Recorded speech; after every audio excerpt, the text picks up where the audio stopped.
Hello student, स्वागत है आपको हमारा यूट्यूब चैनल राग प्रवीण में। आज हम आपको बताएंगे लेंस फार्मूला कि लेंस फार्मूला कैसे साबित करें जो एग्जाम में आता है। जैसे में लेंस फार्मूला होता है 1/v माइनस 1/u बराबर 1/f। मतलब जो है लेंस फार्मूला में हम लोग को 1/v और minus 1/u equal to 1/f साबित करना रहता है। और v जो बताता है, v बताता है प्रतिबिंब दूरी, और u जो बताता है, u बताता है वस्तु दूरी, और f जो बताता है फोकस दूरी, तो हम लोग ये तीनों प्रतिबिंब दूरी और वस्तु दूरी और फोकस दूरी के बीच हम लोग को संबंध मतलब 1/v माइनस 1/u बराबर 1/f, 1/v माइनस 1/u बराबर 1/f, ये होता है लेंस फार्मूला होता है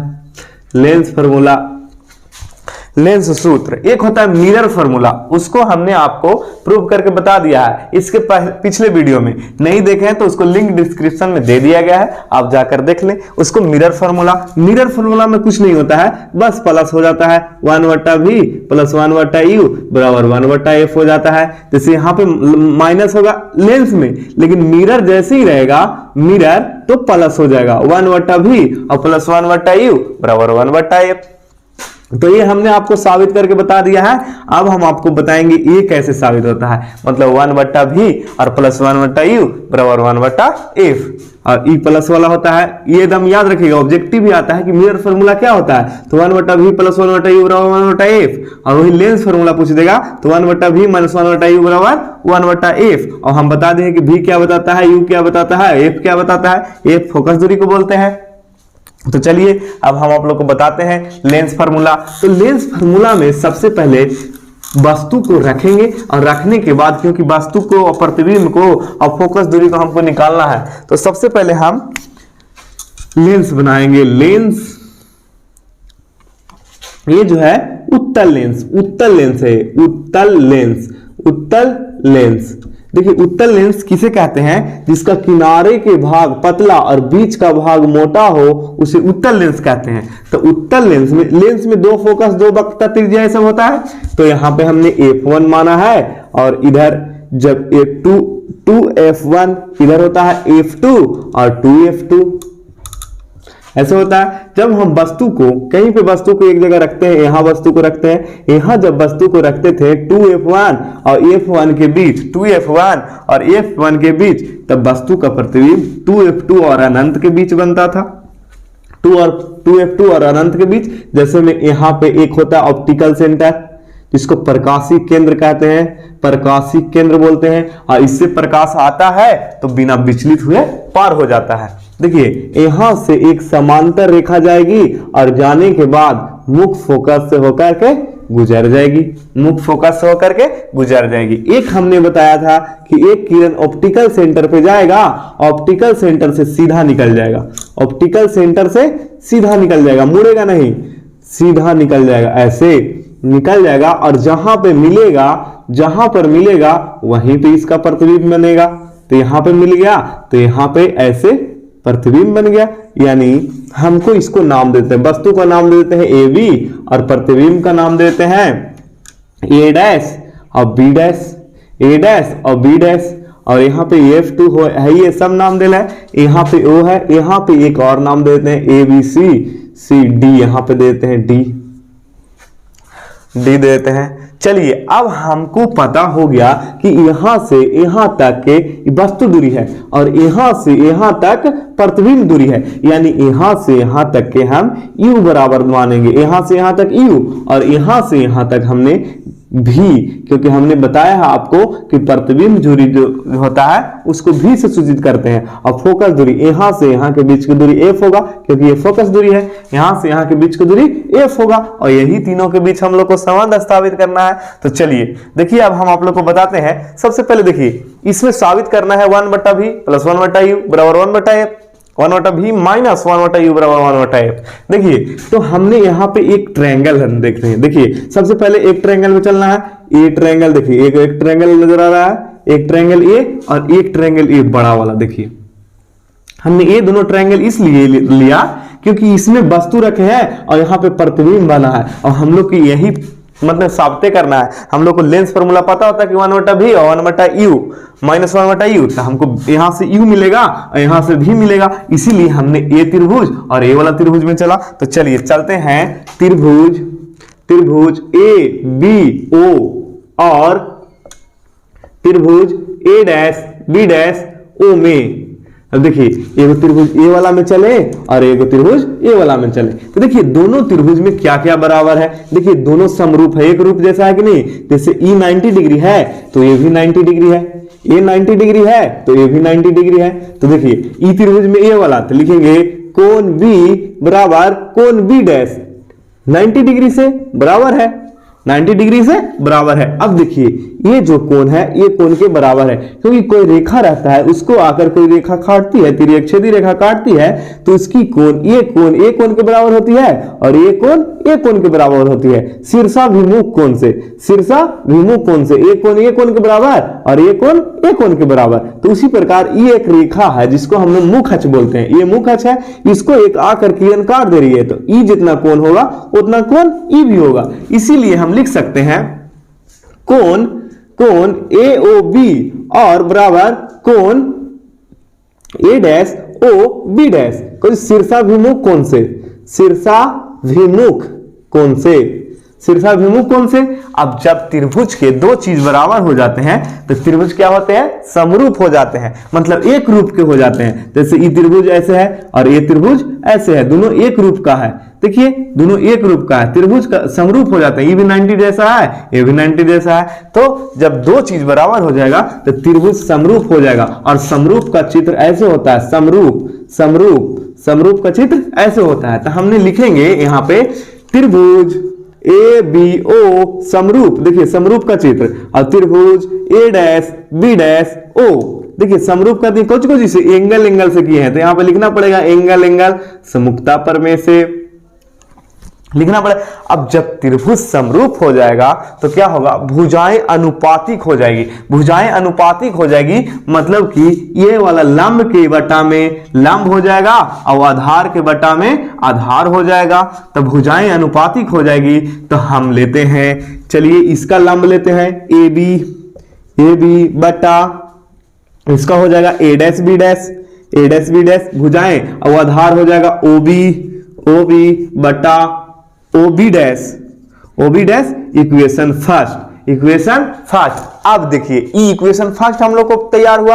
अब हम देखेंगे कि एक त्रिभुज और नजर आ रहा है। अब दूसरा बार चलेंगे, देखिए एक त्रिभुज ए है, एक त्रिभुज ए है, एक त्रिभुज ए है और एक त्रिभुज ए है, ये दोनों त्रिभुज में चलेंगे, ये दोनों त्रिभुज में चलेंगे, एक त्रिभुज ए में और एक त्रिभुज ए में। अब यहां तक चलनी इक्वेशन फर्स्ट हो गया। अब इक्वेशन सेकंड प्राप्त करने के लिए एक त्रिभुज ए वाला में चलेंगे और एक त्रिभुज ए वाला में चलेंगे। तो त्रिभुज अब त्रिभुज डी ओ एफ 2 और बी डैश एफ 2 ए डैश, एफ को बीच में रखना है, चाहे नहीं ओ भी रहेगा, ओ F2, यहां पे भी लिखेंगे ए डैश बी डैश F2, क्या है कि यहां पे भी 90 डिग्री बन रहा है, यहां पे भी 90 डिग्री बन रहा है। तो अब ये दोनों त्रिभुज में चलेंगे, तो देखिए ये भी समरूप है, एक रूप का है। देखिए कोण ओ माने DOF2, कोण DOF2 बराबर कोण ए डैश बी डैश F2, ए डैश बी डैश F2 कौन से 90 डिग्री से, क्योंकि देखिए यहां पे भी 90 डिग्री बन रहा है और यहां पे भी 90 डिग्री बन रहा है।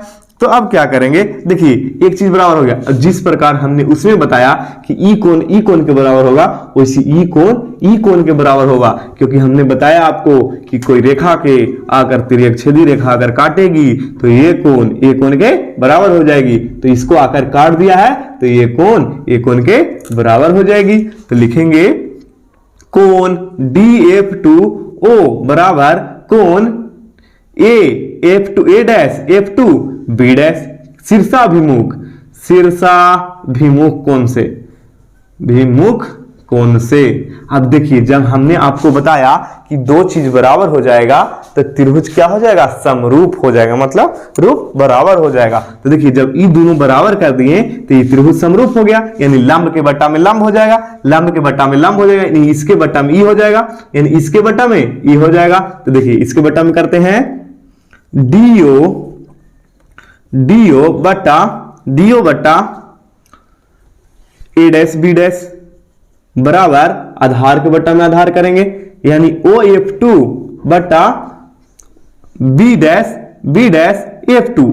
अब देखिए यहां से बोर्ड भर गया है तो इरेज करके हमने आपको आगे बताते हैं। यहां तक आप लोग स्क्रीनशॉट या उतार लें, उसके बाद इसके आगे समझाएंगे कि 1/v + 1/v बराबर 1/, इतना ए डैश बी डैश किए हैं, इसलिए ए डैश बी डैश कि लंब के बट्टा में लंब किए हैं और आधार के बट्टा में आधार किए हैं। यहां तक समझ जाइए, इसके बाद हम आगे आपको बताएंगे।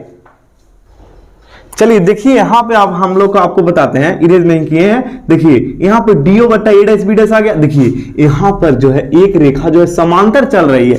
हमने बताया है कि जब समांतर चलती है तो भुजाएं जो यहां तक फोकस होकर गुजर जाती है, तो समांतर चल रही है तो जितना ए बी होगा उतना भी तो डीओ होगा, जितना ए बी होगा उतना डीओ होगा। तो डीओ बराबर ए बी लिख सकते हैं क्योंकि समांतर चल रही है। यहां पर लिखना पड़ेगा ए डी समांतर चल रही है, समांतर मुंह खच के समांतर चल रही है तो क्या हो जाएगा, ए बी बराबर डीओ हो जाएगा। इसीलिए हम यहां पे लिख सकते हैं, ये वाला यहां पे लाए हैं। अब देखिए डीओ को लिख सकते हैं ए बी बट्टा नीचे जस के तस लिख देंगे ए डैश बी डैश और बराबर देखिए OF2 है, OF2 बट्टा में है बी डैश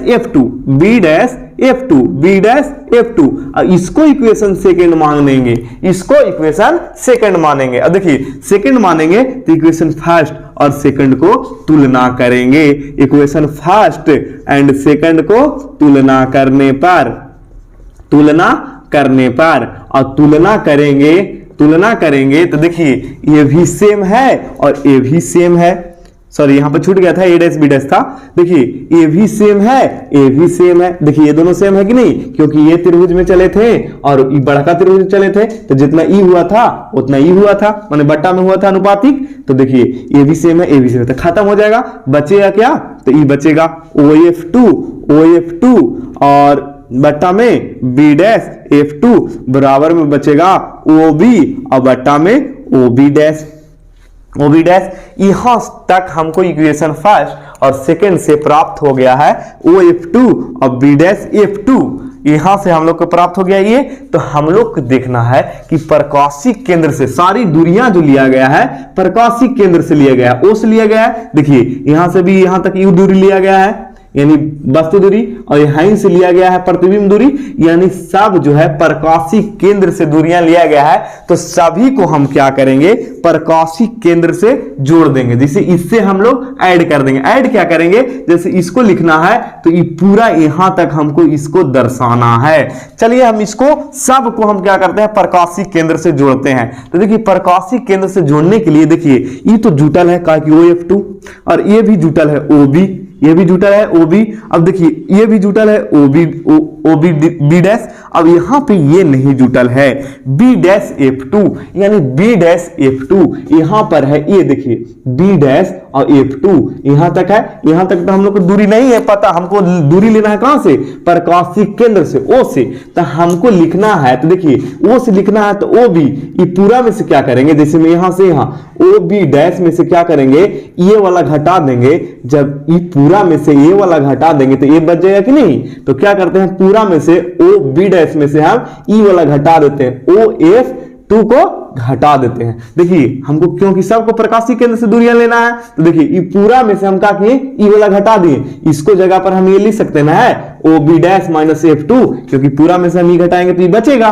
तो देखिए यहाँ पे है B डैश F2, तो इसके जगह पर हम लिख सकते हैं, देखिए वो तो जुटल ही है F2 और बटा में बी डैश F2 और बराबर OB तो B तो जुटल ही है। अब देखिए यहां पर हमने OB डैश भी जुटल ही है, इसको हम लिख सकते हैं क्योंकि देखिए OB डैश माइनस OF2 इसलिए लिखे हैं। देखिए यहाँ पे आप लोग को समझना है क्या कि पूरा में से हम पूरा रेखा में से हमको इसको खाली लिखना है, तो पूरा में से ये वाला घटा देंगे तो ये लिखा जाएगा कि नहीं। तो हम क्या किए हैं, इसको पूरा में से OF2 घटा दिए हैं तो ये लिखा गया।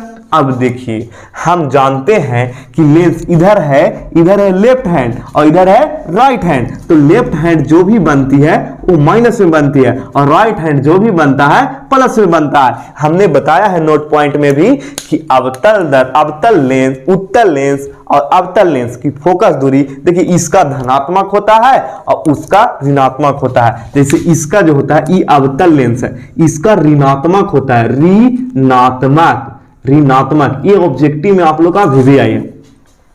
और ये जो होता है इसका जो होता है धनात्मक होता है। धनात्मक इसलिए होता है कि उधर दाहिना साइड बन रहा है।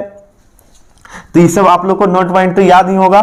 चलिए अब हम क्या करते हैं, दूरियां लिख देते हैं। जैसे OF2 को क्या बोले हैं, F बोले हैं, यानी F लिखेंगे यानी प्लस में लिखेंगे F बटा में देखिए OB डैश क्या लिखेंगे, यहां से यहां क्या बना है, प्रतिबिंब बना है। देखिए OB डैश को हम भी लिखेंगे और वो माइनस में लिखेंगे, नहीं इधर है तो प्लस में लिखेंगे, सॉरी इधर है तो प्लस में लिखेंगे भी और माइनस के माइनस OF2। देखिए फिर OF2 है तो फिर माइनस में F लिखेंगे और इक्वल टू बराबर OB, O और B देखिए O और B यहां से यहां के बीच की दूरी को हम लोग क्या बोलते हैं, यहां वस्तु रखे हैं तो U बोलेंगे, वस्तु दूरी को U से सिद्ध करते हैं। लेकिन लेंस की इधर बना है, लेंस की इधर बनेगा तो माइनस में बनेगा तो लिखेंगे माइनस U बटा में OB डैश देखिए फिर OB डैश है तो इसको भी लिखेंगे। अब यहां तक आ गया है। अब हम आप लोग को इरेज करके बताएंगे आगे, क्योंकि बोर्ड पूरा भर गया। यहां तक स्क्रीनशॉट ले लीजिए, इसके बाद हम ये वाला याद रखिए, ये इसके बाद हम बताएंगे। देखिए हमने आपको यहां तक ले लाया है कि F बटा V माइनस F और बराबर माइनस U बटा V। अब देखिए अब क्या करेंगे, बराबर है तो क्रॉस मल्टीप्लिकेशन, मतलब इससे इसमें गुना। चलिए करते हैं। तो F में V से गुना करेंगे तो V और F और बराबर के बराबर E से करेंगे तो माइनस UV और minus minus plus FV minus minus plus UF इतना आ गया। तो अब हमको क्या करना है, दोनों तरफ इधर भी और इधर भी दोनों तरफ UVF से भाग देने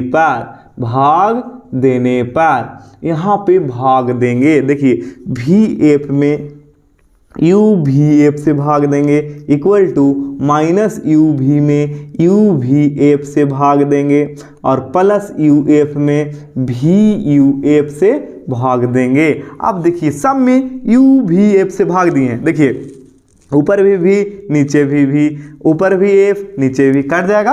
अब देखिए E भी कटेगा माइनस U और E भी U कट जाएगा, V से भी कट जाएगा। अब देखिए E जो है F से F कट जाएगा, U से U कट जाएगा। अब बचा क्या से, देखिए इसमें देखिए U खाली बचा है तो 1 बट्टा U बराबर इसमें क्या बचा है, F बटा है माइनस 1 बट्टा F और देखिए इसमें क्या बचा है प्लस 1 बट्टा V। देखिए यही बचा है। अब हम लोग का कुछ नहीं करना है, बस इसको इधर कर देना है और इसको उधर कर देना। देखिए माइनस में 1 बट्टा F इधर लाएंगे तो प्लस में हो जाएगा 1 बट्टा F बराबर, और देखिए E प्लस में है उधर जाएगा तो माइनस में, तो 1 बट्टा V माइनस में हो जाएगा 1 बट्टा U। और हम लोग को लेंस फार्मूला में यही साबित करना था कि 1 बट्टा V और माइनस 1 बट्टा U बराबर 1 बट्टा F। इसको आगे कर दिए हैं, इसको पीछे कर दिए हैं। देखिए यही हम लोग को प्रूव करना था, यानी 1 बट्टा V माइनस 1 बट्टा U बराबर 1 बट्टा F प्रूव हो गया। लेंस फार्मूला आप लोग को ऐसे ही प्रूव करना है। आई होप कि ये वीडियो आप लोग को समझ में आया होगा। तो लाइक करें, सब्सक्राइब करें एंड शेयर करें।